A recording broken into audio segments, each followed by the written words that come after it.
नमस्कार, मैं हूं आपकी दोस्त दीक्षा दीक्षित और स्वागत करती हूं आपका प्राइम टीवी में। तो आप नजर डालते हैं उत्तर प्रदेश की मुख्य खबरों पर। लोकसभा चुनाव परिणामों के बाद राष्ट्रीय स्वयंसेवक संघ प्रमुख मोहन भागवत की पहली प्रतिक्रिया अब सामने आ चुकी है। नागपुर में राष्ट्रीय स्वयंसेवक संघ के कार्यकर्ता विकास वर्ग के द्वितीय समापन समारोह को संबोधित करते हुए भागवत ने कहा कि पूर्वोत्तर राज्य मणिपुर एक साल में हिंसा की आग में जल रहा है। अब एक साल से मणिपुर शांति की राह देख रहा है। उसके पहले 10 साल शांत रहा। पुराना गन कल्चर समाप्त तो हो गया ऐसा लगा, और अचानक जो कलह वहां पर उपज गया या उपजाया गया, उसकी आग में अभी तक जल रहा है, त्राही त्राही कर रहा है। कौन उस पर ध्यान देगा? प्राथमिकता देके उसका विचार करना ये कर्तव्य है।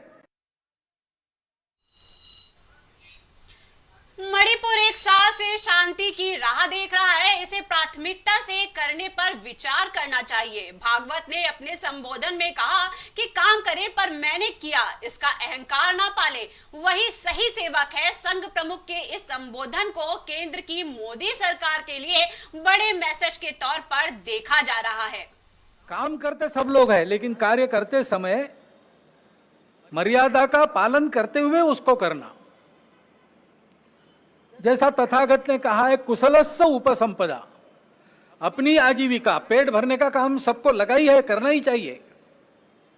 अपने शरीर को भूखा नहीं रखना है, परंतु करते समय कुशलस्य उपसंपदा है, कौशल पूर्वक।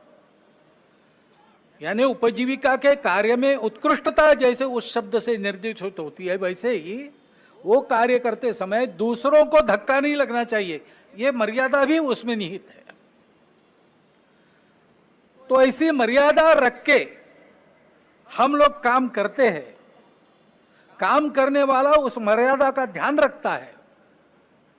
वो मर्यादा ही अपना धर्म है, वो मर्यादा ही अपनी संस्कृति है, जो महाराज जी ने अभी बहुत मार्मिक कथाओं से थोड़े में बताई, पूरी बताई। उस मर्यादा का पालन करके जो चलता है वो कर्म करता है, लेकिन कर्मों में लिप्त नहीं होता। उसमें अहंकार नहीं आता कि मैंने किया, और वही सेवक कहलाने का अधिकारी रहता है। संघ प्रमुख यही नहीं रुके, उन्होंने इस पर आगे अपनी बात रखते हुए विपक्ष को लेकर मौजूदा सरकार को नसीहत भी दी है। उन्होंने कहा है कि विपक्ष को विरोधी नहीं कहना चाहिए। ऐसे से देश कैसे चलेगा भाई? आखिर सबको देश ही चलाना है ना। दो पक्ष है, विरोधी पक्ष कहते हैं, मैं प्रतिपक्ष कहता हूं। वो विरोधी नहीं है, उसको विरोधी मानना भी नहीं चाहिए। वो प्रतिपक्ष है, वो एक पहलू उजागर कर रहा है, उसका भी विचार होना चाहिए। ऐसा जब चलना है तो चुनाव लड़ने में भी एक मर्यादा होती है। उस मर्यादा का पालन नहीं हुआ, क्योंकि उसका पालन होना इसलिए आवश्यक है कि हमारे देश के सामने चुनौतियां समाप्त नहीं हुई। संघ प्रमुख के बयान के बाद सियासत भी तेज हो गई है। आरएसएस प्रमुख मोहन भागवत के बयान पर एनसीपी सीएसपी सांसद सुप्रिया सुले ने कहा, मैं उनके बयान का स्वागत करती हूं। Well, I welcome his statement from the bottom of my heart, because Manipur is a part of India. It's an integral part of India. And when we see our people suffering so much, it is extraordinarily disturbing for all of us. And this is something we have been asking. The India Alliance has been asking for the longest time, that let's have a discussion, let's form a good committee with all party, let's visit, let's give Manipur the confidence. Everything doesn't get solved with a gun. You need love also with it, and compassion and empathy. It's a duty to prioritize the issue. He also added. Absolutely. I thank Mr. Bhagwat, because he has been so gracious. This is something the India Alliance has been asking for last over 18 months. For the peace.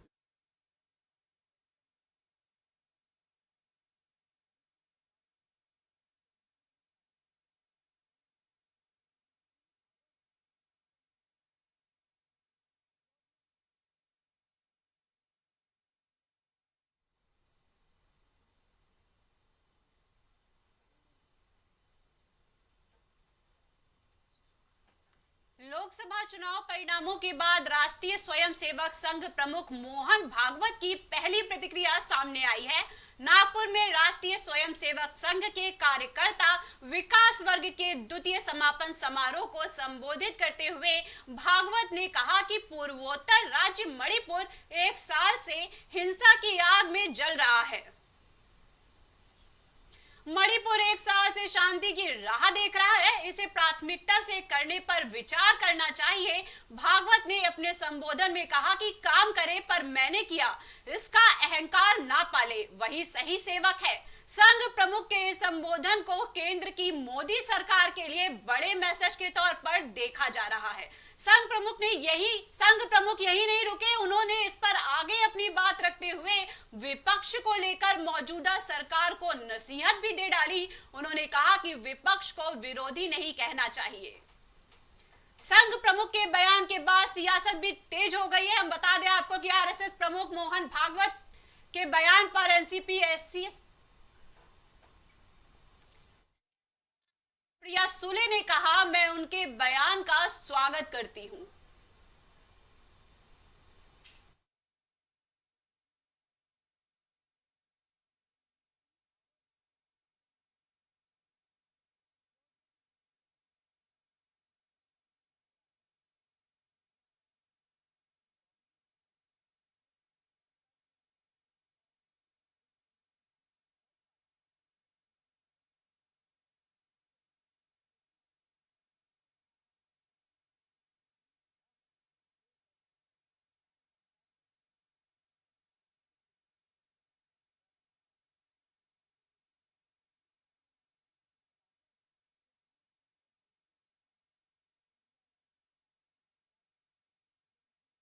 ज्यादा जानकारी के लिए हमारे साथ संवाददाता राजेश जुड़ चुके हैं। तो राजेश जी, आपका बहुत बहुत स्वागत है।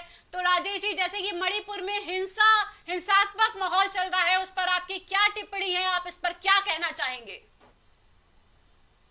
देखिए दीक्षा, अगर हम बात करें मणिपुर की, तो मणिपुर में लगातार हिंसा हुई है। चाहे इसके पहले भी आपको मैं बता दूं कि कई महीने पहले वहाँ पे एक महिला के साथ वहाँ पे किस तरीके से वहाँ पे उसको निर्वस्त्र घुमाया गया था। तो जिस तरीके से लगातार मणिपुर में हिंसा चल रही है, तो अगर मणिपुर की हिंसा को लेकर मोहन भागवत ने साफ साफ कह दिया कि मणिपुर चल रहा है। कहीं कहीं अगर जिस तरीके से मोहन भागवत ने ये बात कही है, तो एक जाहिर सी बात है कि प्रधानमंत्री मोदी को कहीं कहीं इस बात से एक्शन लेना चाहिए, क्योंकि प्रधानमंत्री मोदी एक बार तीसरी बार प्रधानमंत्री बने हुए हैं। तो राजेश जी, जाहिर सी बात है कि जी, मणिपुर में जो सुरक्षा को लेकर हमला हुआ था, उसके हालात क्यों नहीं सुधर रहे, इस पर आपका क्या कहना है?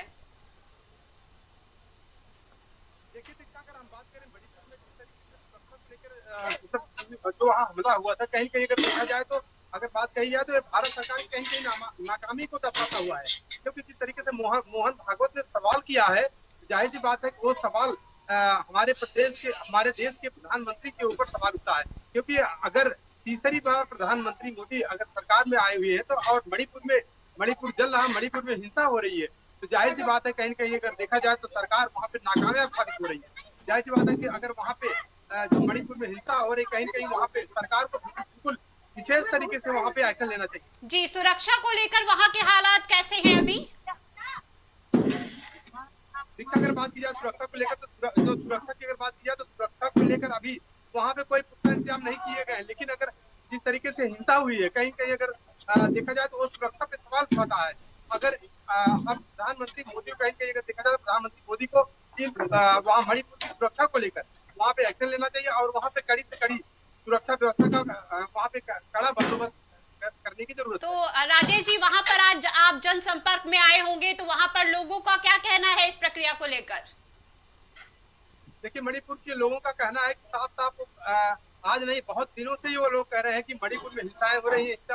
मणिपुर में लगातार हिंसा कम होने का नाम नहीं ले रहा और मणिपुर यहाँ तक आप बता दें कि लोग कह रहे हैं कि मणिपुर जल रहा है। और बिल्कुल बात सही है, मणिपुर में जिस तरीके से लगातार हिंसाएं हो रही है, कहीं कहीं अगर देखा जाए तो बिल्कुल मणिपुर अभी तक जलता हुआ नजर आ रहा है। और वहाँ पर अभी भी किसी भी तरह के खास करके पुख्ता इंतजाम कोई खास कदम नहीं उठाया गया है वहाँ की सुरक्षा व्यवस्था को लेकर, चाहे वहाँ पे लोगों की सुरक्षा व्यवस्था को लेकर किसी भी तरह का कोई खास इंतजाम अभी तक पुख्ता इंतजाम नहीं किया गया है। मतलब वहां पर भय और डर की जो एक मनोस्थिति है वो जनता के बीच बनी हुई है। बिल्कुल दीक्षा, अगर हम बात करें वहाँ के लोगों के अंदर, जो बिल्कुल लोगों के अंदर में बिल्कुल एक भय सा बना हुआ है कि मणिपुर जिस तरीके से चल रहा है, तो कहीं न कहीं बात सही है कि लोग वहाँ पे दहशत में हैं, उनके मन में भय पैदा हुआ है। और दूसरी चीज आपको बता दें कि जिस तरीके से वहाँ पे लोग बिल्कुल भयभीत हैं, कहीं न कहीं अगर देखा जाए तो सुरक्षा व्यवस्था पर सवाल उठाता है। बहुत बहुत शुक्रिया राजेश जी हमारे साथ जुड़ने के लिए।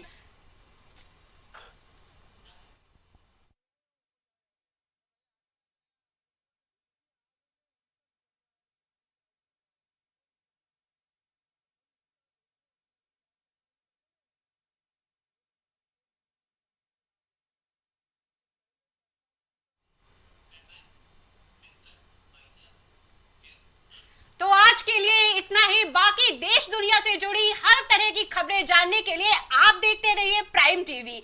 तो इसी तरीके से मिलते हैं अगली बार और जानते हैं कुछ खबरें महत्वपूर्ण आपके साथ।